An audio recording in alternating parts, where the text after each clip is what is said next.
bersama saya, Zaki Akbar. Welcome to Talking News.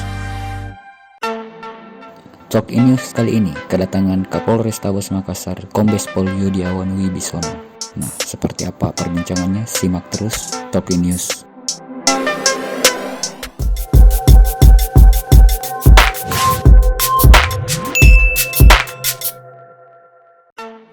Pak, ini jelang-jelang pilkada nih.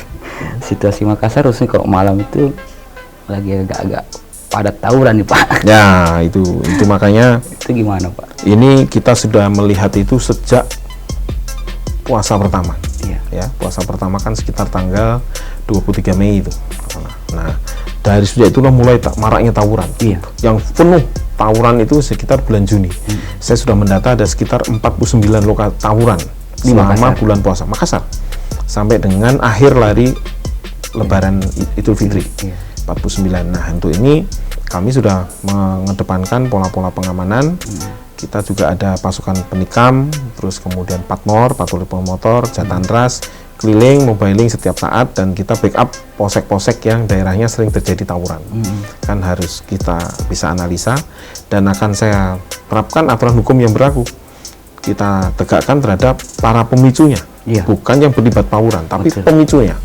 Dan itu misalkan contoh apabila menggunakan senjata tajam, ya sudah kita kenakan undang-undang darurat 12 tahun 51 dengan ancaman 10 tahun maksimal bisa hukuman mati. Nah, itu kita terapkan karena sebagai contoh beberapa korban yang pernah saya lihat seperti contoh yang berkelayan kelompok di Palu dan Ujung Tanah. Iya, Walaupun betul. Ujung Tanah itu bukan wilayah kami, tetapi korbannya ada. Itu busurnya masuk ke mata dan langsung matanya buta pasti karena tidak bisa diambil, cacat seumur hidup. Ya, dan itu pelakunya korbannya masih anak-anak, masih SMP. Kasihan, dia masih punya masa depan yang jauh. Orang tuanya sangat sedih. Pak, menarik karena di beberapa lokasi tawuran, misalnya Talo, Kecamatan Makassar, itu kan dikenal dengan daerah rawan narkoba, Pak. Apakah ada kaitannya dengan itu atau? Kalau narkoba kemungkinan itu nomor 2 ya. Terutama adalah minuman keras. Miras, Pak. Mirumas. Ya, Mirumas kita dia ada henti-hentinya selalu melakukan razia terhadap minuman keras. Ya, balok itu ya. Iya. Balok itu kan sangat murah. Di sini bisa dibuat itu. Dari pohon nau ya. Nah, tetapi begitu ada kegiatan razia ya mungkin sedikit agak mereda. Tapi ada aja nanti buatnya diem-diem.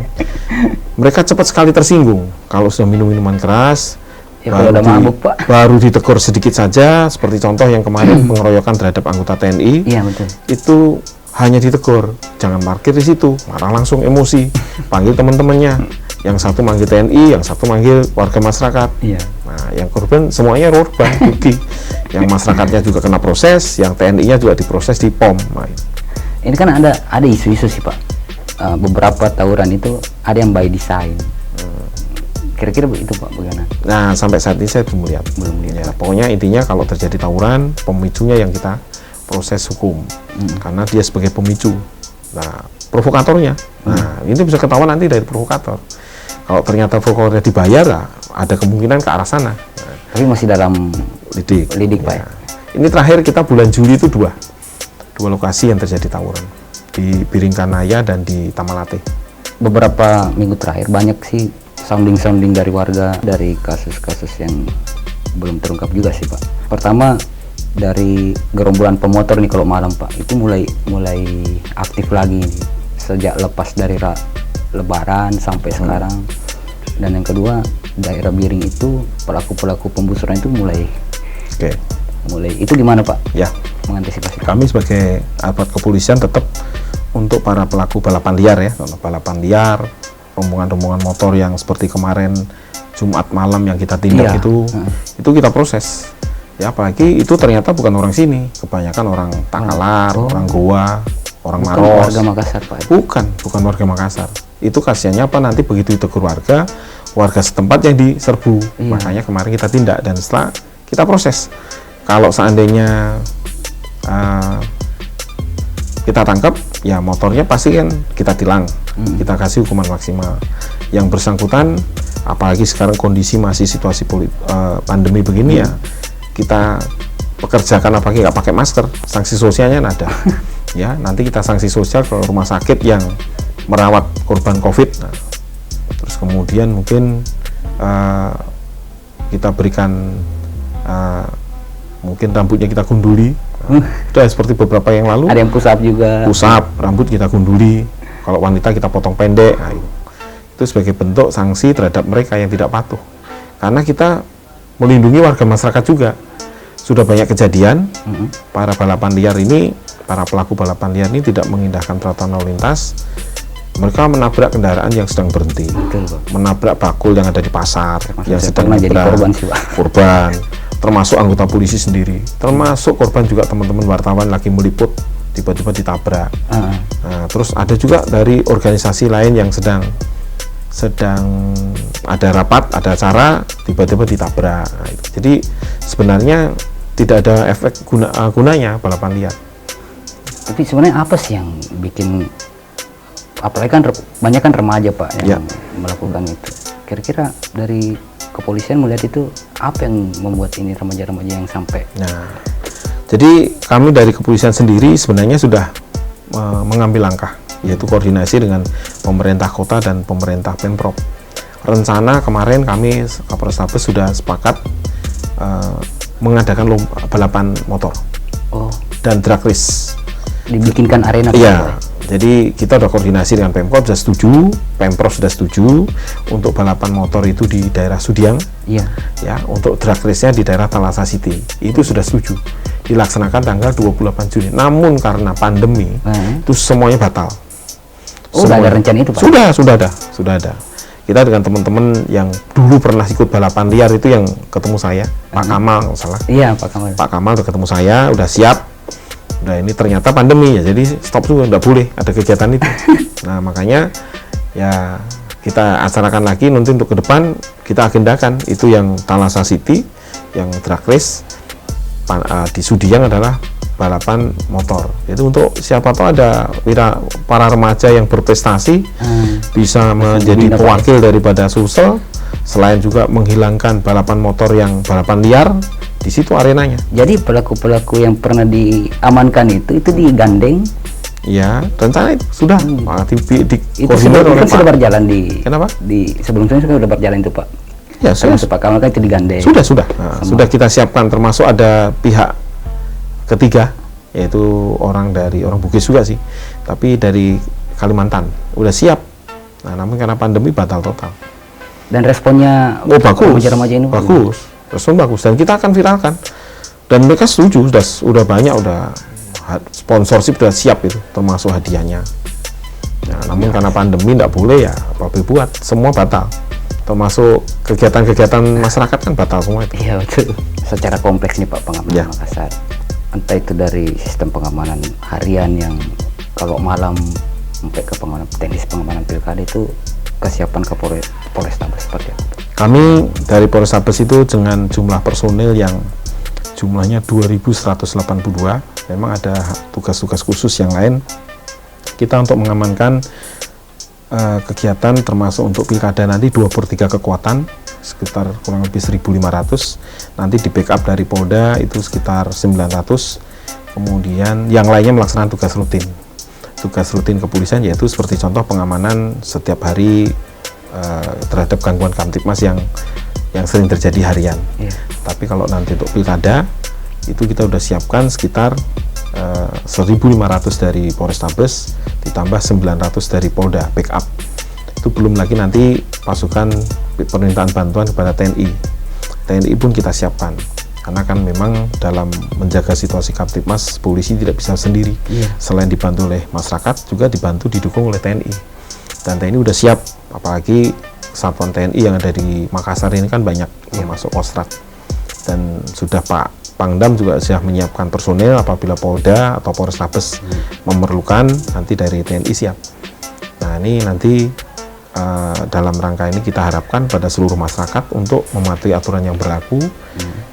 Terus itu situasi masih pandemi, apalagi kita juga ada aksi-aksi sosial, yaitu apalagi sekarang ada operasi Bina Kusuma 2 yang dikedepankan Bimas, itu adalah dalam rangka pencegahan penyebaran COVID. Alhamdulillah untuk di Kota Makassar ini sekarang sudah mulai menurun. Kurvanya udah ya turun, kurva turun. Jadi yang meninggal sudah beberapa hari nol, zero. Terakhir jumlah kita yang jumlah warga masyarakat Kota Makassar yang meninggal adalah 237. Terus kemudian yang itu yang terakhir itu udah berapa hari yang lalu, belum ada penambahan yang meninggal. Terus kemudian yang sembuh meningkat, kemudian yang positif menurun.